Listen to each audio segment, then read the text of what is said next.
d'une forme de régime qui est le régime à index glycémique faible, dans la situation du syndrome d'Angelman, situation qu'elle connaît bien, puisque son grand garçon de 14 ans, Max, suit ce régime depuis des années avec un bénéfice dont elle va nous parler. Mais avant d'aborder donc quelque chose de plus focal sur le syndrome d'Angelman, moi je vous propose de vous parler un petit peu du régime cétogène en règle générale, de ce que c'est dans les épilepsies, les preuves d'efficacité qu'on en a maintenant. Alors c'est quelque chose de régime cétogène dont vous avez peut-être entendu parler, mais assez récemment, alors que finalement, l'utilisation du jeûne dans l'épilepsie, elle est, c'est de la vieille histoire, même de la très très vieille histoire, puisque Hippocrate, qui est bien connu sincèrement, qui dicte les bases de la déontologie et de l'éthique médicale, eh bien, on avait déjà parlé, il a déjà dit dans son traité sur la maladie sacrée que l'épilepsie n'était pas d'origine divine, mais que c'était le cerveau qui était responsable, c'était quelque chose de très novateur à l'époque, et il parlait déjà dans ce traité du jeûne comme une technique qui pouvait améliorer l'épilepsie. Alors après, on n'en a plus du tout entendu parler pendant très longtemps, et dans les années 20, on a, en plusieurs étapes, on est revenu sur les bases du régime cétogène, avec d'abord un médecin-chercheur du Bois qui a fait le lien entre le fait d'être à jeun et de produire des corps cétoniques. La même année, Wilder a montré que quand on était en situation de jeûne en produisant des corps cétoniques, eh bien, on pouvait améliorer l'épilepsie. Alors, la légende veut que ce soit une observation très particulière d'une enfant dont les parents étaient adeptes d'une secte et qui faisaient des périodes de jeûne réguliers dans le cadre de leur pratique religieuse. Cet enfant ayant une épilepsie très active, eh bien, faisait moins de crises lorsqu'elle était dans cette période de jeûne. Et donc, Wilder a ainsi émis l'hypothèse que le jeûne, la production de cétose et la diminution des crises d'épilepsie étaient à mettre en lien les uns avec les autres.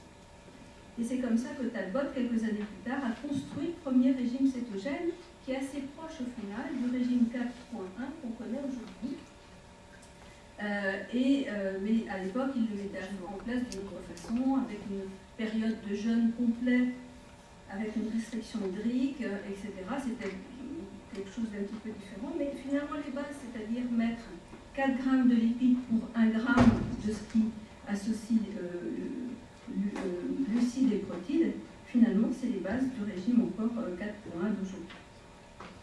Alors après, on aurait pu penser que ça aurait continué, mais non, parce qu'en 1935, le premier médicament antiépileptique, la phénytoïne, est arrivé sur le marché, et ensuite le Gardémal, et après tous les traitements pharmacologiques antiépileptiques qui ont pris la vedette et qui ont fait oublier finalement cette piste des régimes comme traitement d'épilepsie.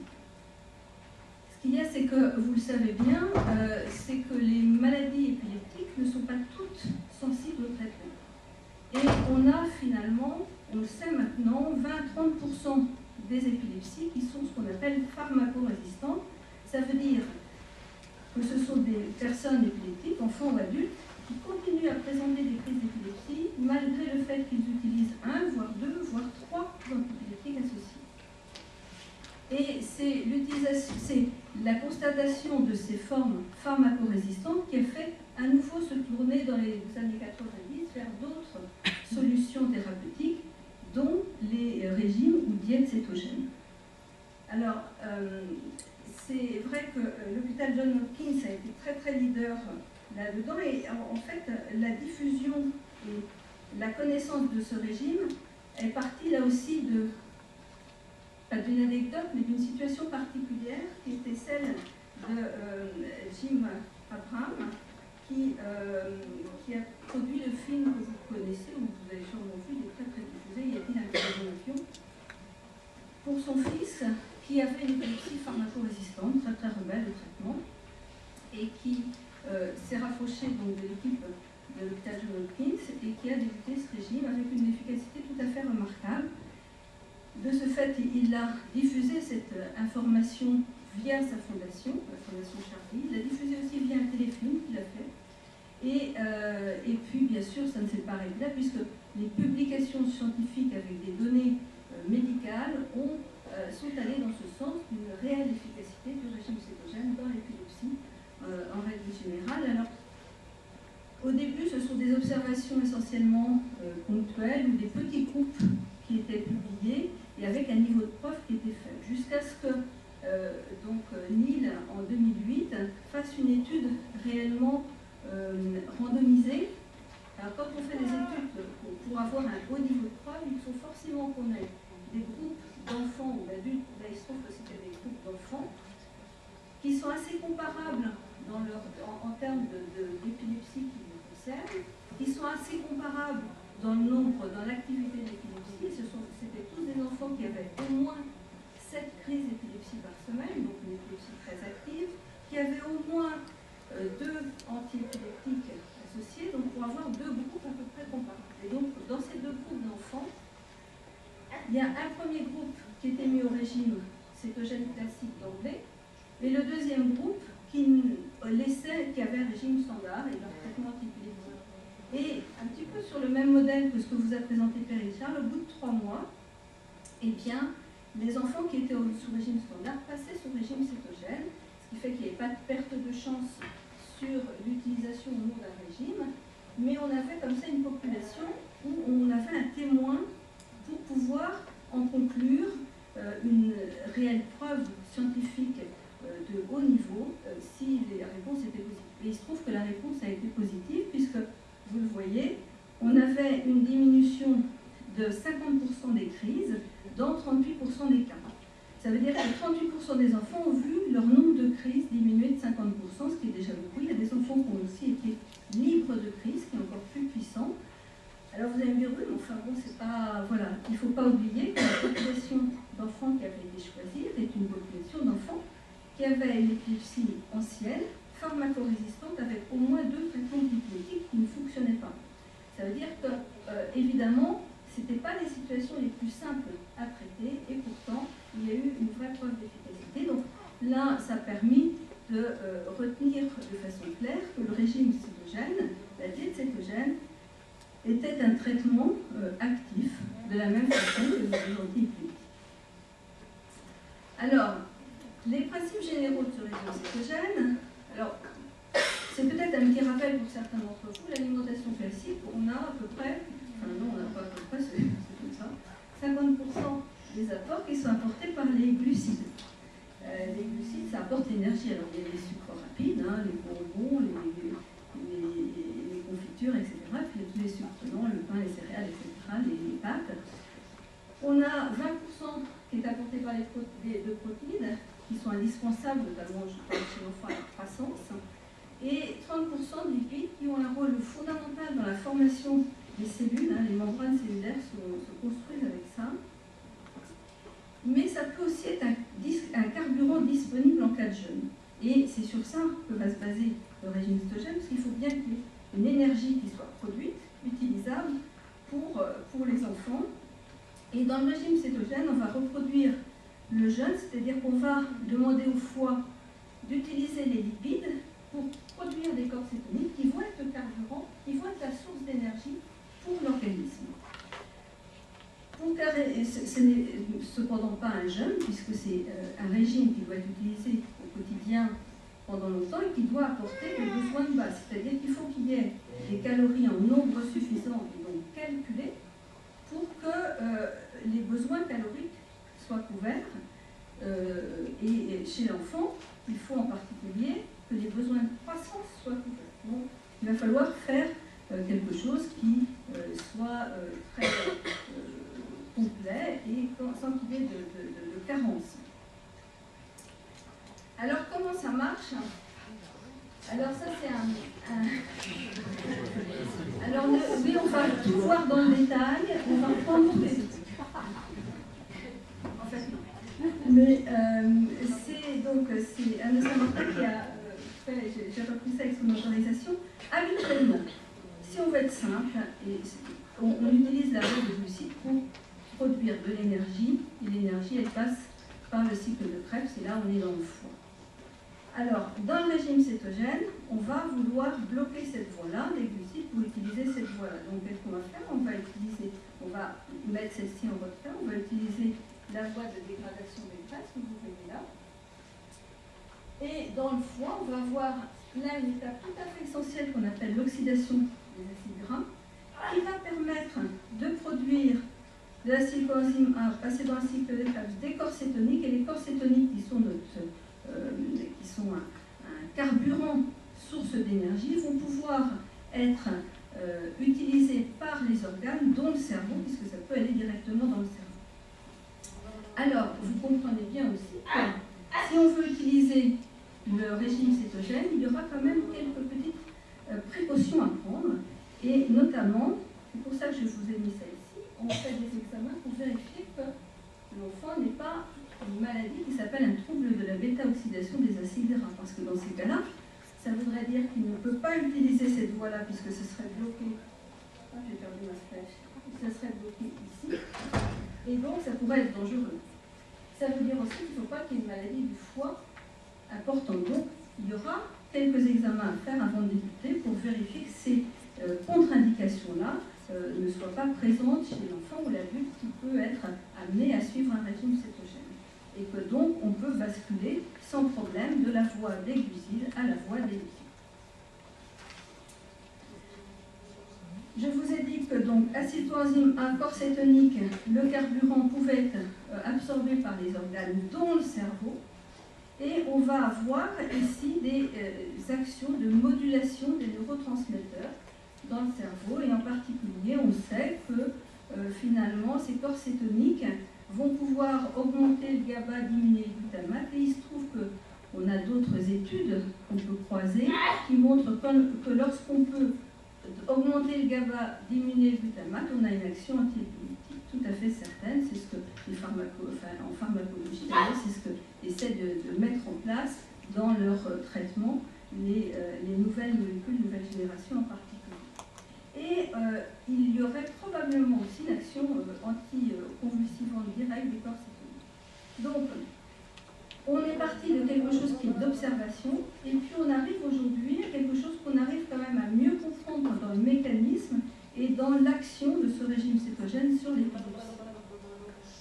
Alors, dans quoi utilise-t-on ce régime cétogène? Eh bien, je vous l'ai dit déjà dans les épilepsies. On s'est aperçu même que certaines épilepsies étaient particulièrement sensibles au régime cétogène. C'est-à-dire qu'on a fait la preuve d'une sensibilité particulière du régime cétogène, de la diète cétogène dans le syndrome de Wells, dans le syndrome de Dose, dans le syndrome de Dravet, qui sont des épilepsies de l'enfant, plus particulièrement, mais ces enfants grandissent et on peut être amené à l'utiliser chez l'adulte aussi. Certaines épilepsies partielles, où ça pouvait être efficace. Certains états de mal réfractaires, là je vous ai mis une petite publication auquel on avait pu participer.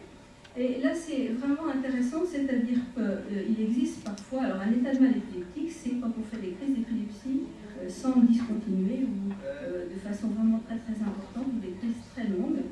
Et quand elles sont réfractaires, ça veut dire que ce sont des états de mal, donc des crises très prolongées, très répétées, très longues, qui ne s'arrêtent pas malgré les traitements. Souvent ce sont des patients qui sont donc en situation de réanimation, de soins continus, et on peut dans ces conditions-là même utiliser le régime cétogène. Alors qu'est-ce qu'on va faire? On ne va pas mettre une perfusion de glucose, on va mettre du sérum physiologique, on va se méfier de tous les médicaments dans lesquels il peut y avoir du sucre, et on peut mettre par une sonde nasogastrique, on étudie en situation très aiguë, un produit qui s'appelle le Pétocal, dont on parlera un tout petit peu, qui est une formule préparée disponible dans le commerce de diète cétogène à 4.1, et on peut avoir des situations de contrôle de ces états de mal. Alors je ne dis pas dans tous les cas, mais ça peut marcher, et donc ça peut être une solution utilisée dans certaines formes d'état de mal. Voilà. Et dans le syndrome d'Angelman, on va y revenir. Alors, il n'y a pas que dans les épilepsies que c'est utilisé aussi dans certaines maladies métaboliques.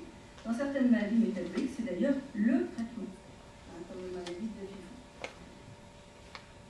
Après les indications, on a aussi les contre-indications, et vous l'avez compris, je vous ai montré sur le schéma tout à l'heure, les anomalies travail la bêta-oxydation des acides gras est une contre-indication, puisque là, on ne peut pas basculer sur le système de dégradation des lipides, donc ça veut dire que lorsqu'on veut s'engager sur un régime cétogène, eh bien, on va vérifier que l'enfant ou l'adulte n'ait pas cette maladie-là, ni une maladie du foie.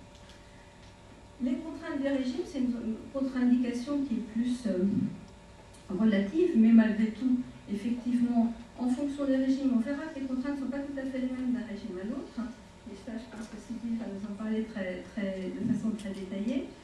Mais c'est effectivement, la mise sous régime, c'est quelque chose qu'on prépare avec la famille, qu'on prépare avec l'enfant, on va expliquer, etc. Il faut aussi pouvoir rassurer, parce que les parents peuvent aussi avoir l'impression d'être finalement responsables du contrôle de l'équilibre de leur enfant. Ça peut être un peu stressant, et donc il va falloir vraiment préparer, travailler, faire ce qu'on appelle de l'éducation thérapeutique entre les médecins, les diététiciens qui ont un rôle fondamental, et la famille. Alors, dans l'alimentation normale, je vous ai juste mis ici les répartitions, 50, 30, 20 dont on a parlé. Vous allez voir que le régime 4.1, eh bien, c'est 90, 4 et 6%. Alors ce régime 4.1, c'est rare que les enfants le gardent de cette façon. Souvent, ça bascule en régime 3 sur 1, c'est-à-dire 3 grammes de lipides pour 1 gramme de glucides plus protides. Et puis après, on peut même passer sur du 2 sur 1, c'est-à-dire c'est quelque chose qui est modulable dans l'évolution en fonction de la tolérance, en fonction du résultat. On a un autre régime. Alors je dis régime ou diète, ce sont deux termes que vous allez avoir indifféremment pour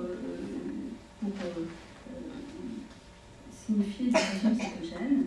Le régime modifié Atkins, qui a une proportion moindre de lipides, un peu plus de glucides, ça doit être à peu près 7%, les protides 30%, et le régime index glycémique bas, dont on va vous parler plus particulièrement, en sachant que là on a, donc vous voyez, une répartition qui est quand même plus équilibrée, on va dire, avec 10% de glucides à peu près, et 30, donc je fais assez vite. Et donc j'avais mis, on n'a pas un, mais des régimes diète cétogène. Là, c'est simplement pour vous dire qu'il y a une proportion fixe. Donc, et donc un calcul, il faut tout peser, tout calculer. Il y a certains aliments qui disparaissent, et aussi chercher, traquer les sucres qui sont contenus dans les médicaments, les sirops par exemple. Donc, comme on va surveiller la production de ces choses, il va falloir, avec le médecin, parfois préparer l'introduction du régime en changeant certains médicaments de la forme sirop à une forme gélule pour éviter les sucres.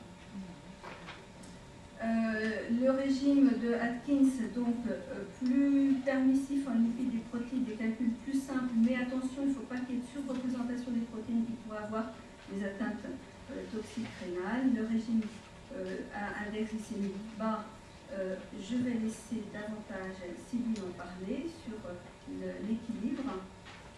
Suite à toutes ces informations, il y a des recommandations qui ont été publiées à la fois francophone et aussi au niveau international pour la mise en œuvre du régime.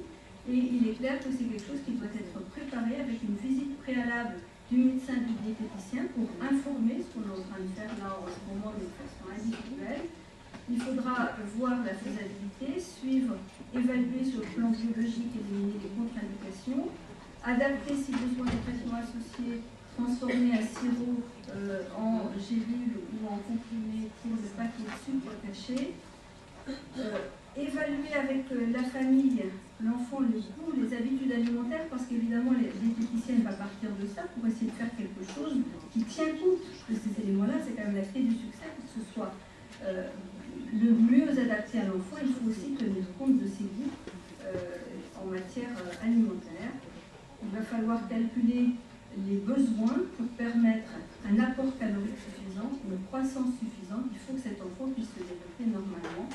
Et pour les régimes, en tout cas classiques et Atkins, le début se fait en hospitalisation avec les premiers jours, comme on bascule d'une voie qui est l'utilisation des glucides à une voie qui est celle des lipides, il peut y avoir des hypoglycémies, donc il faut contrôler le fait qu'il n'y ait pas d'hypoglycémie, ou en tout cas qu'elle ne soit pas sévère. travailler avec les diététiciennes et les parents pour apprendre.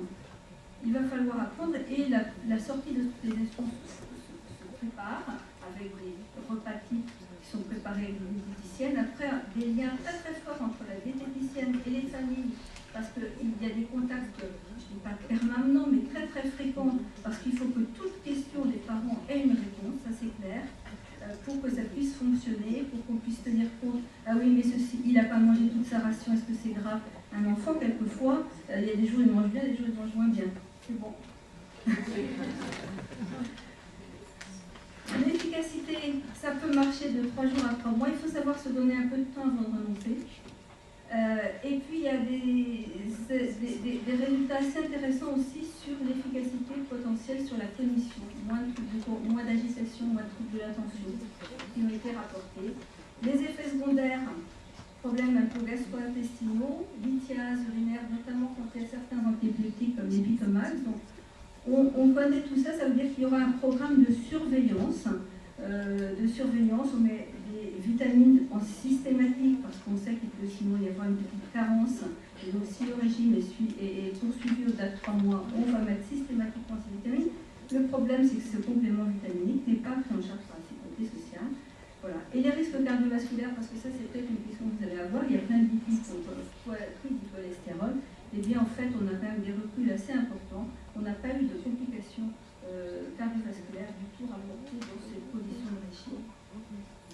Et là, eh bien, on en reparlera tout à l'heure éventuellement dans les ateliers. Ce sont les études qui ont montré de façon très précise, et on pourra en parler pendant l'atelier pour détailler ces études-là, que le régime cétogène, que l'index glycémique bas était également efficace que les autres régimes dans les situations d'épilepsie, et que la diète cétogène, dans ce premier article, fonctionne chez la personne qui a un syndrome d'Angelman, et l'index glycémique bas, qui a été très porté par les adaptives, est un traitement même presque qui apporte réellement une réelle efficacité.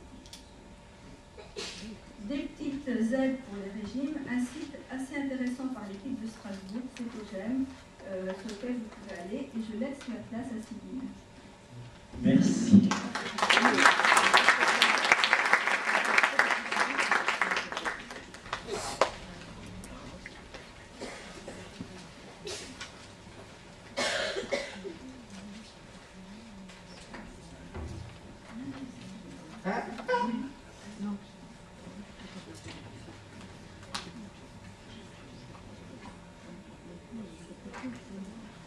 Bonjour, je suis Sybille Kraft-Bellamy, je suis la maman de Max, Max qui a 14 ans.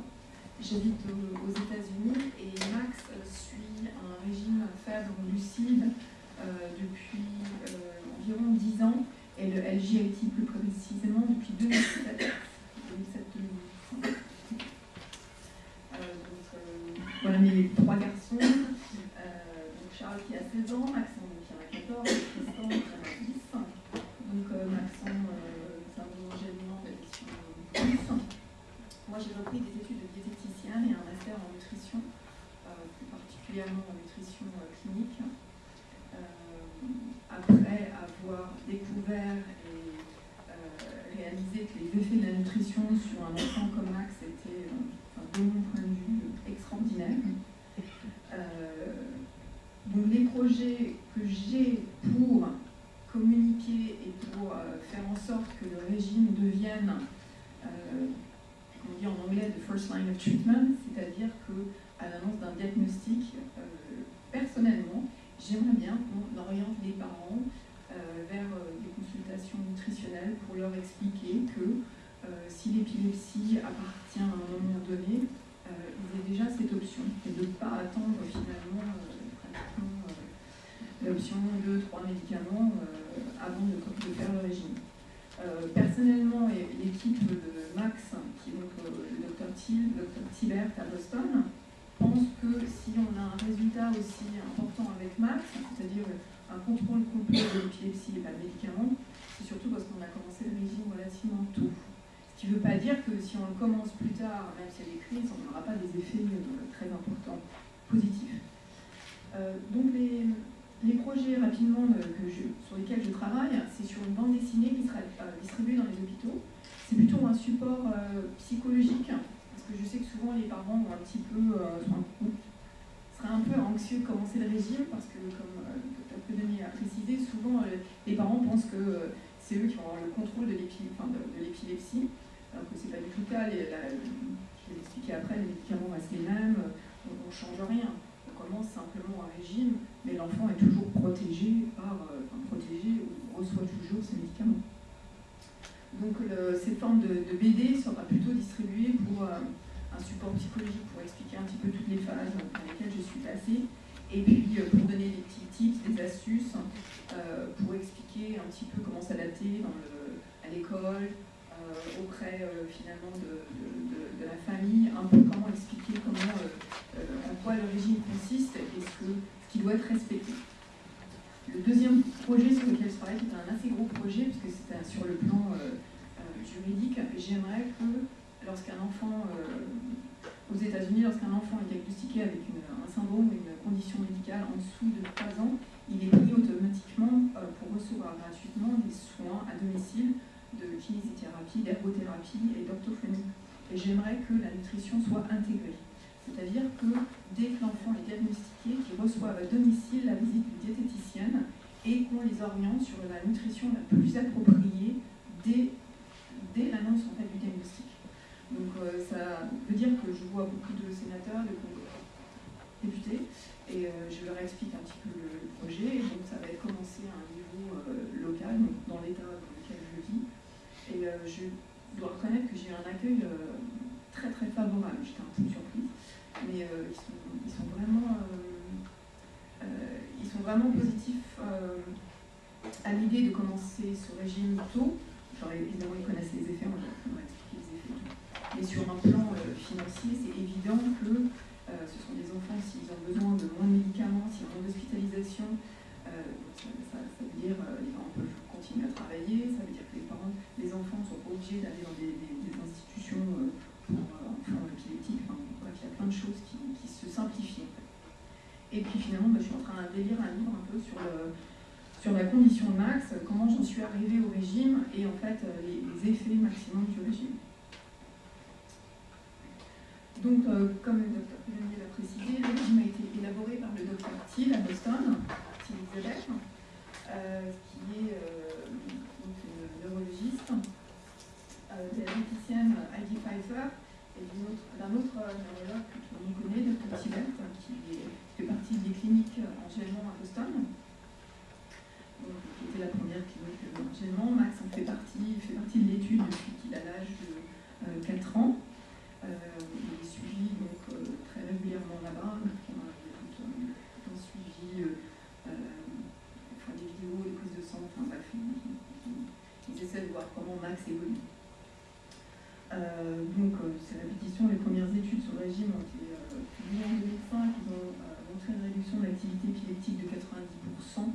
Dans certains cas, ils avaient un petit nombre de patients. Donc, bon, c'est un petit peu difficile à juger. Mais en général, je crois qu'aujourd'hui, ils ont à peu près 150 à 180 patients. Les résultats sont quand même très très positifs, je dirais pratiquement dans 100% des cas. Alors évidemment, il y a différentes échelles, mais en général, c'est quand même très très positif. Comme le docteur Tibert qui le précise, les enfants en général sont très réceptifs au régime.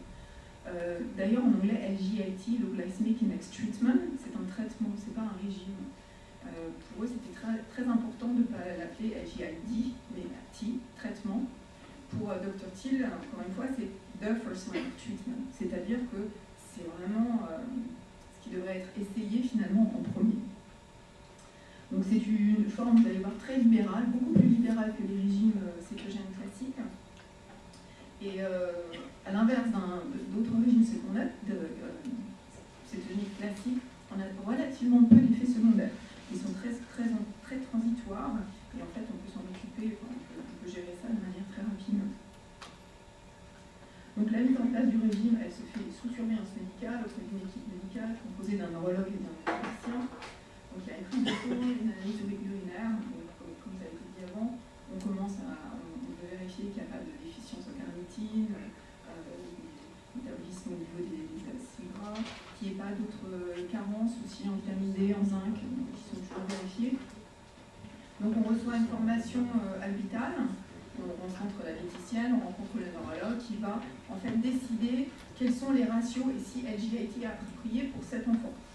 Il y a des enfants gênants avec qui on va plutôt orienter plutôt vers un régime classique, un 3-1 ou éventuellement un Modified Atkins Diet. Tous les enfants gênants vont pas forcément suivre LGIT. En général, ils se basent sur la prise de médicaments, c'est vrai, sur le génotype de l'enfant et sur aussi le phénotype.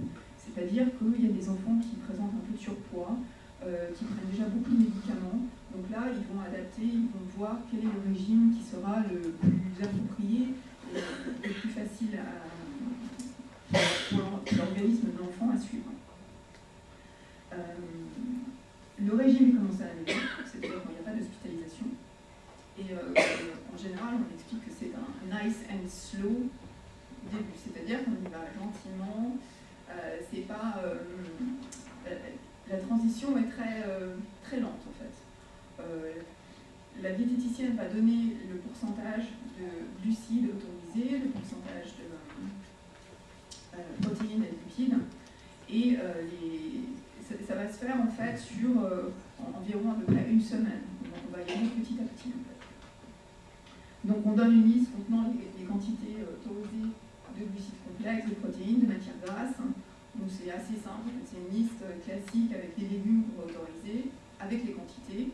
Donc on va vous dire par exemple un bol représente à peu près 15 grammes de glucides, que cette quantité de matière grasse va représenter quel pourcentage. Donc on vous donne quelque chose qui est déjà plus ou moins prédéterminé, qui est assez facile à suivre.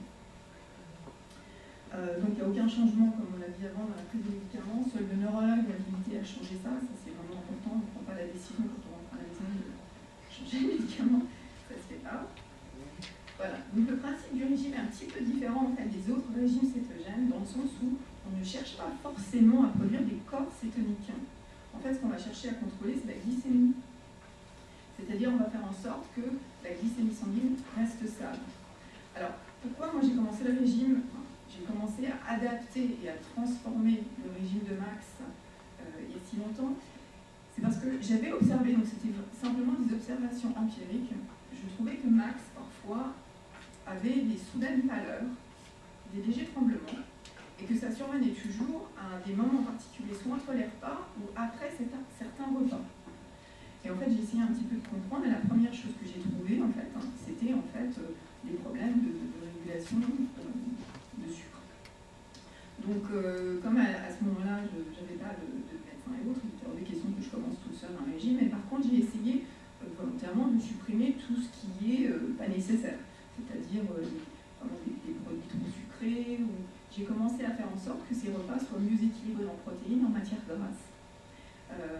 Donc ça, c'est quelque chose que j'ai fait de moi-même, donc supprimer, bon, il n'y a jamais trop eu gâteau, mais il y avait bien les céréales, j'ai supprimé ça, et j'ai insisté à ce qu'il y ait vraiment des repas bien équilibrés et un petit peu plus rapprochés, en fait, que ce qu'ils pouvaient avoir.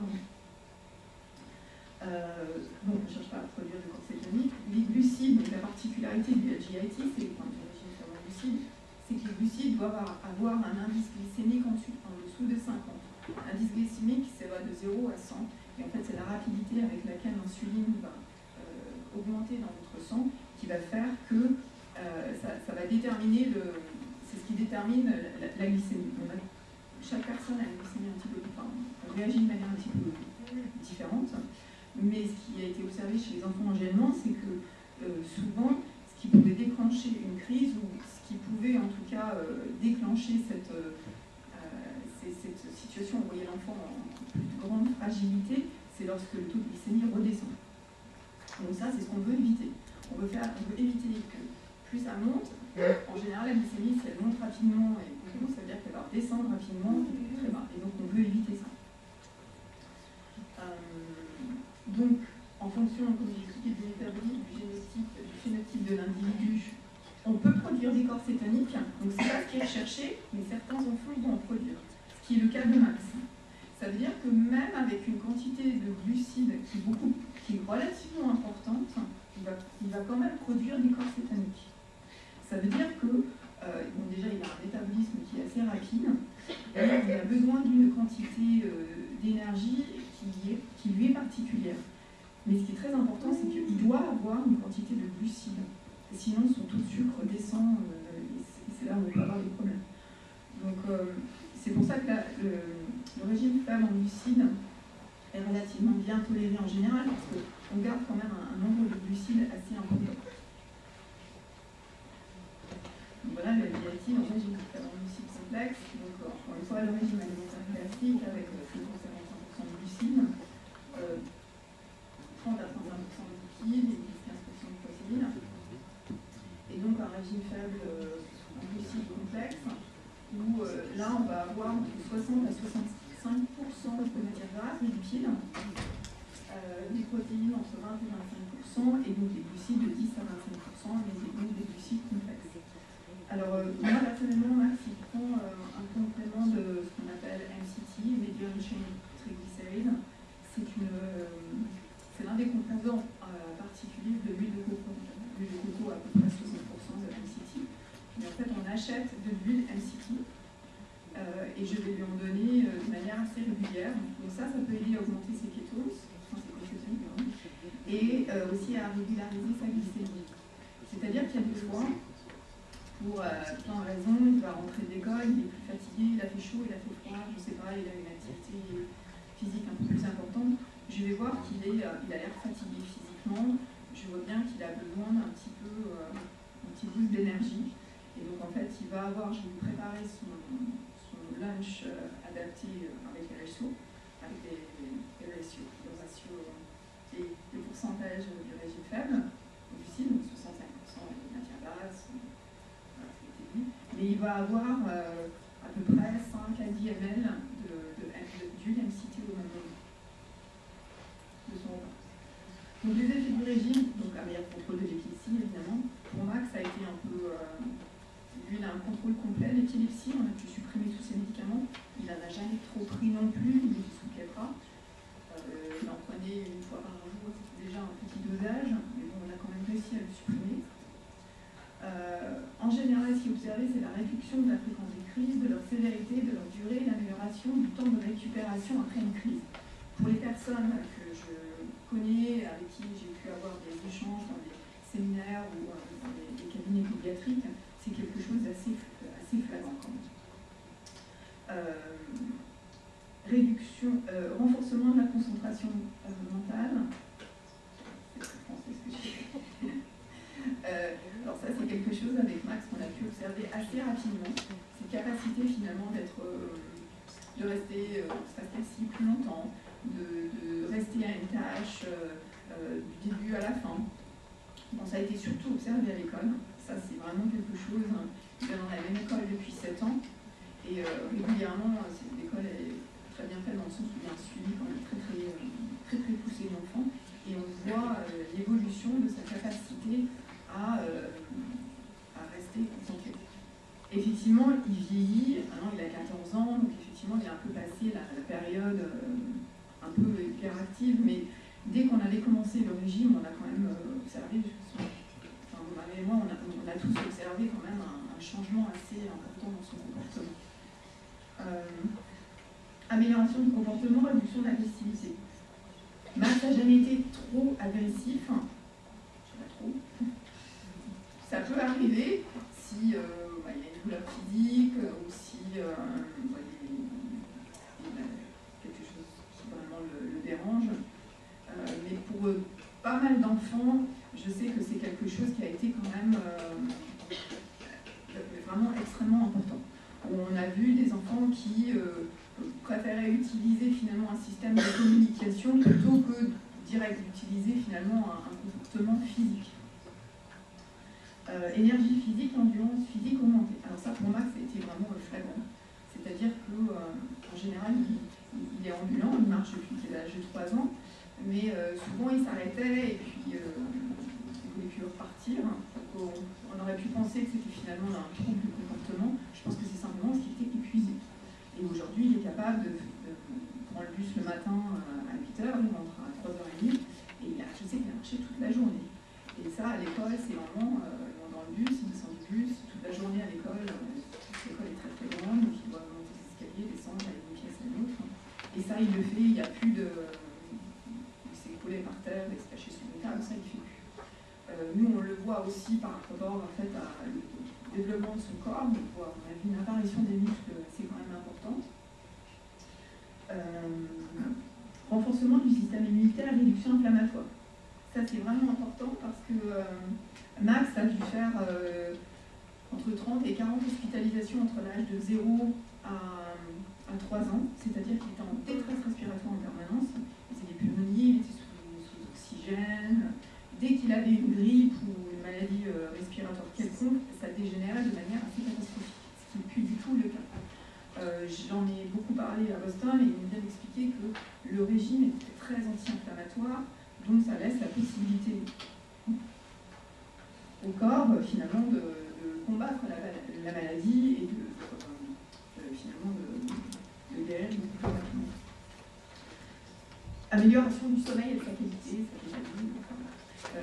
ça c'est pareil, Max maintenant il a un sommeil, on peut rentrer dans la chambre, on peut sortir, il dort entre 10 et 12 heures par nuit, donc il a son médicament, il s'endort très très bien, il faut le réveiller comme un teenager normal. Donc ça c'est quelques photos de repas LGIT. Alors ça c'est des repas LGIT mais qui sont aussi, qui pourraient être appliqués pour un 3-1 parce que en fait ceux-là ils sont particulièrement riches en lipides. Mais ça va être des trucs classiques qu'on utilise dans le régime cétogène. De la crème chantilly, avec au fond il y a un petit peu de yaourt, des framboises. Moi j'aime beaucoup utiliser les huiles parfumées, les huiles de pumpkin, les huiles de noisette, de pistache. Ça donne un goût très très sympa et en fait c'est vraiment très bon. Et j'ai l'impression que plus on mélange différents gras et plus la digestion, enfin c'est beaucoup plus facile à métaboliser, à digérer. Donc ça c'est un carpaccio de thon et de thon tout son nom. Vous voyez, j'habite aux États-Unis, mais je continue à cuisiner français. Ça, c'est des œufs de caille façon mimosa dans un tiny parlement. J'avais fait ça à Pâques. Et en fait, j'aime bien, lorsqu'on a des invités à la maison, j'aime bien les faire manger tout ça diététique parce que c'est assez marrant parce que je leur explique le régime de Max. Oh là là, c'est terrible. Enfin, c'est pas terrible, mais bon, ça les surprend un petit peu. En fait, ils ne se rendent pas compte qu'ils mangent comme ça. Donc, là, c'est vraiment. Le LGA, enfin le régime pharmaceutique était vraiment facile à suivre à la maison. Moi je cuisine pour tout le monde le même plat et dans l'assiette de Max, j'adapte. Donc je vais augmenter sa ration de gras, je vais augmenter ou diminuer la ration de protéines, je l'adapte dans son assiette. Mais nous, on va manger à côté la même chose. Enfin, c'est-à-dire moi et mes 2 autres garçons. Et tout le monde va bien. Voilà. Voilà. Merci. Merci beaucoup.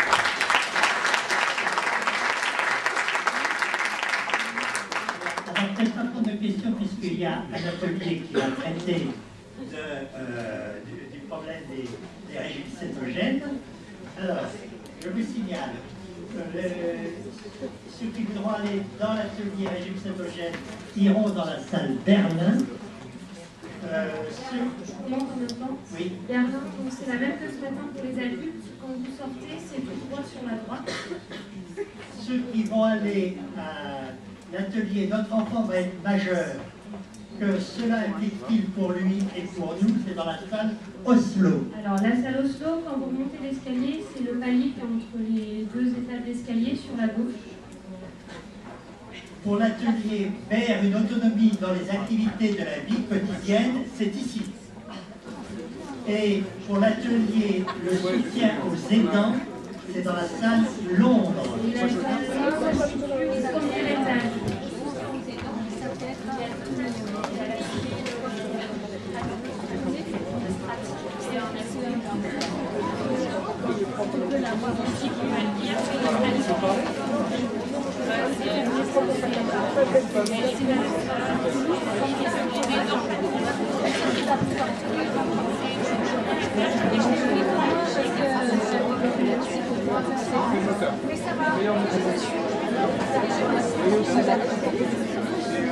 Non mais mon fils sans faire tout ça, Il a été très malade pendant 3 ans, comme tous les Indiens petits. Aujourd'hui, il va très bien. Je lui ai toujours naturellement donné à manger des choses comme ça. J'ai toujours supprimé les sucres parce que c'est mauvais pour son ventre. Les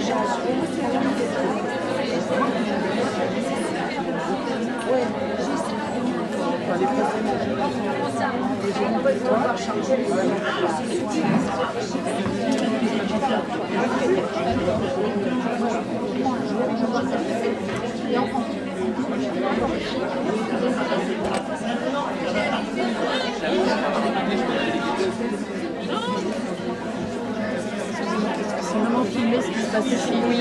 Bon voilà, parce qu'on hésite à...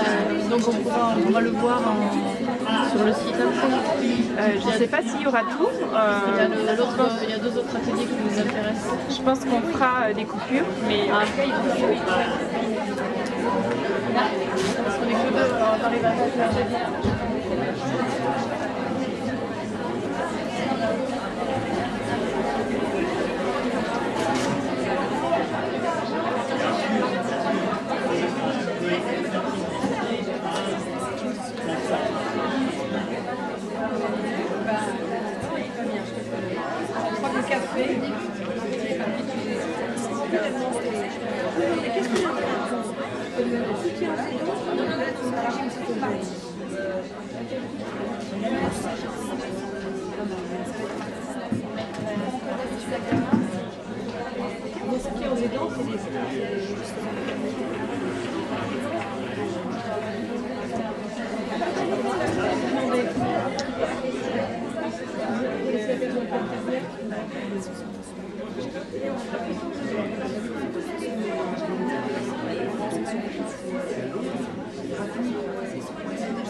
Bien, nous allons commencer pour cet atelier qui s'appelle, alors je ne fasse pas de bêtises ou d'erreur, vers une autonomie dans les activités de la vie quotidienne, avec Pascal Gracia et Muriel Maire. Alors Pascal Gracia et Muriel Maire, pour ceux qui viennent depuis plusieurs années, vous les connaissez, mais je les présente quand même rapidement.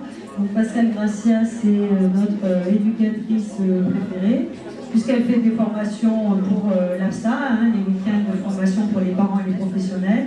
Elle fait également des formations en intra dans les établissements médico-sociaux pour former les professionnels sur la communication alternative et aussi sur les apprentissages cognitifs. Et Muriel Maire également fait des formations aussi, et c'est notre ergothérapeute préférée cette fois-ci. Elles font toutes les deux partie de notre conseil paramédical et éducatif. Et Muriel Maire fait aussi des week-ends de formation sur à quoi peut servir l'ergothérapie dans la vie de nos enfants. C'est bien? Voilà, alors je les laisse parler parce qu'on a pris un petit peu de retard, donc on a pris un quart d'heure, 20 minutes de retard qu'on rattrapera un petit peu sur le temps de pause. Et bien, bonne écoute. Je vous propose de vous rapprocher un petit peu. Non, vous êtes bien là où vous êtes? Bon.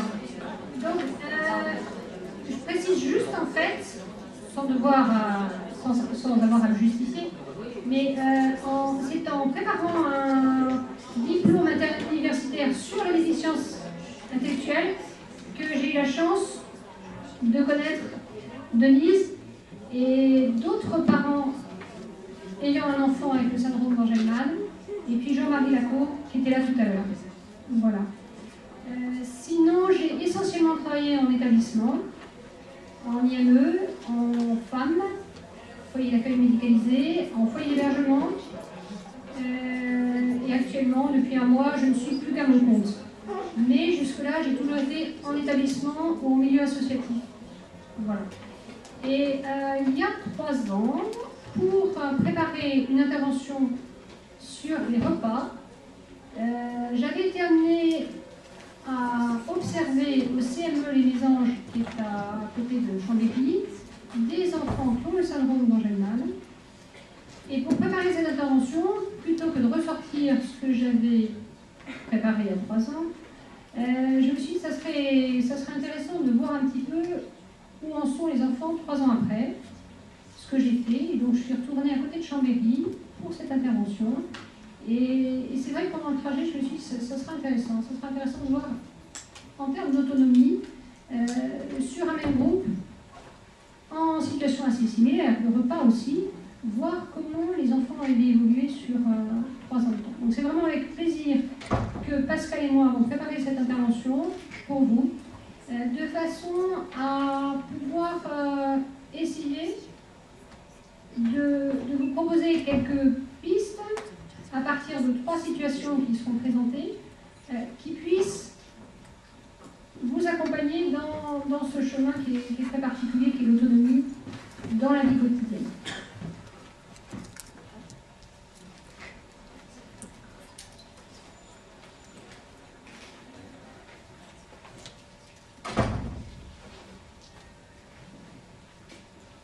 Faustine Bourgoin avait tout fait pour que vous ayez, on est tous le livret d'accueil aujourd'hui.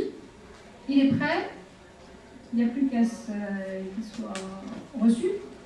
Et vous verrez que dans ce livret que l'on a préparé, il y a une anecdote qui me parle beaucoup et je pense qu'il peut vous rejoindre aussi.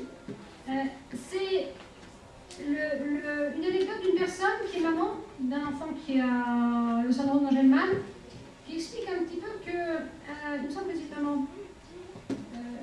Tu vas me confirmer quand je vais donner l'anecdote, Denis, tu verras. C'est un couple qui part en voyage, l'histoire d'un couple qui part en voyage et qui s'apprête à partir en Italie. Alors on peut imaginer que voilà, ils ont préparé leur voyage en visitant, peut-être en disant qu'ils vont visiter Florence, en disant peut-être qu'ils vont manger des bons plats italiens, et puis en cours de route, en cours de voyage, l'avion fait étape et se retrouve en Hollande. Et cette anecdote qui figure dans le petit livret d'accueil, je pense, est une anecdote, je pense, qui peut nous parler par rapport à ce qui se produit quand il y a un enfant qui est différent, très différent de ce qui était attendu. Voilà. Et je pense que c'est important d'avoir ça un petit peu en arrière-plan par rapport à ce qu'on va évoquer sur l'autonomie. Et puis, ce que je voulais vous dire aussi, la plupart d'entre nous étions là à 11h quand on a entendu 3 personnes intervenir sur l'intégration sensorielle. J'ai noté quelques petits points. il a été fait mention de la persévérance, la persistance de certains réflexes qui vont altérer l'intégration sensorielle. Par cette altération, il y aura une altération des capacités à pouvoir agir sur son environnement. Il a été fait mention de troubles oculomoteurs, de troubles de la latéralité, de troubles de la coordination. Il a été fait mention de la persistance de certains réflexes comme le réflexe de Moreau, qui vont avoir un impact sur le travail, sur la capacité de travail, sur la concentration. Il nous a été dit aussi que l'enfant, la personne qui a un syndrome Angelman, va parfois, ayant cette persistance de réflexe, chercher une certaine routine de façon à être rassuré. Et puis la persévérance, la persistance du réflexe tonique labyrinthique avec un chaîne en extension, tout ça c'est des points, c'est des aspects qui nous mettent dans des conditions d'autant plus difficiles d'apprentissage. Et puis il était fait mention aussi du réflexe nauséeux qui peut persister et qui là aussi nous met dans des conditions difficiles par rapport à un apprentissage, et là pour celui-ci par rapport au repas. Donc on démarre avec des conditions difficiles pour un apprentissage vers l'autonomie. Je crois qu'on l'a tous entendu ce matin à travers ce qui a été dit.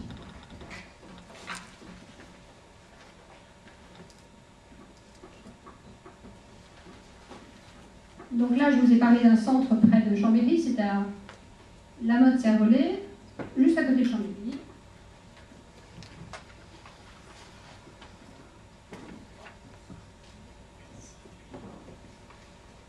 Les 3 pavillons qui ont été construits avec une réflexion par rapport à des personnes atteintes d'un polyhandicap, pas spécialement par rapport à des enfants qui ont un syndrome Angelman. C'est un établissement où il y a eu un enfant ayant un syndrome d'Angelman qui n'a pas été exclu de l'établissement, avec qui le personnel a su composer avec. Il y en a eu un deuxième, et de fil en aiguille, la MDPH a su que des enfants avec un syndrome d'Angelman étaient restés dans cet établissement, et maintenant il y en a 7. Ce n'est pas un établissement pour autant qui a une vocation spéciale pour enfants ayant un syndrome d'Angelman. Et l'AFSA m'avait proposé d'aller sur cet établissement pour faire une observation il y a 3 ans. C'est là que je suis retournée parce qu'il n'y a peut-être pas 36 établissements aujourd'hui en France où il y a autant d'enfants dans le même établissement, ce qui permet de faire une observation intéressante.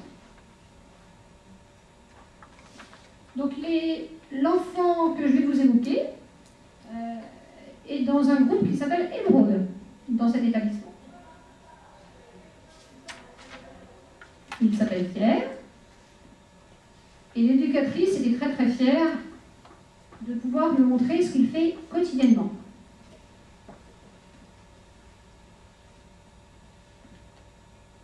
L'éducatrice lui a mis tous les sacs de ses camarades dans ce chariot, et Pierre s'apprête à le ranger dans un local avec l'éducatrice. Avec beaucoup d'entrain, beaucoup de joie. C'est quelque chose qu'il pratique quotidiennement. Et c'est le seul groupe à effectuer cette tâche.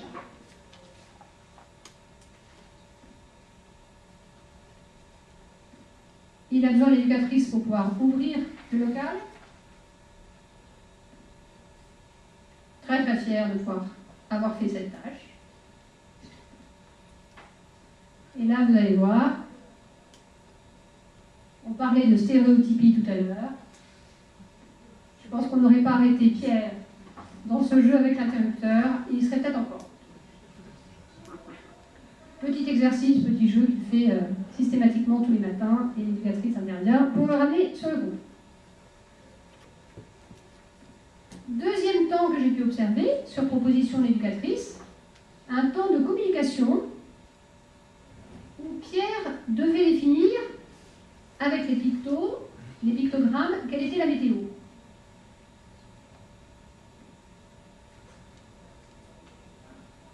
Alors je vous mettais là, en fait, il continue à ouvrir la fenêtre, à vouloir qu'elle soit ouverte, de façon à mettre la main dehors et déterminer le pictogramme qu'il va choisir. même si l'éducatrice lui propose de faire autrement. Il continue comme il avait appris auparavant. Et là, donc, il va déposer le picto sur le mur.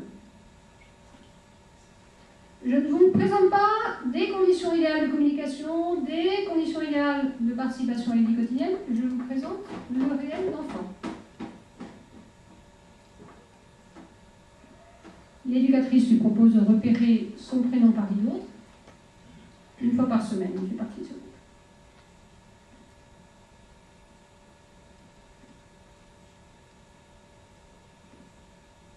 Alors, la stagiaire m'a demandé de la prendre en photo.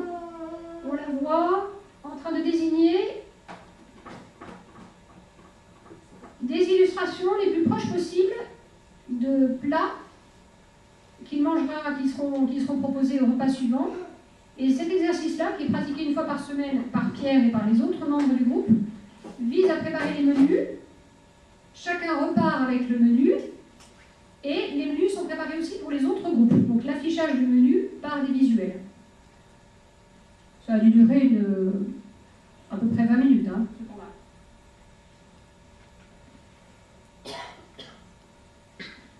Avec beaucoup d'entrain, beaucoup de satisfaction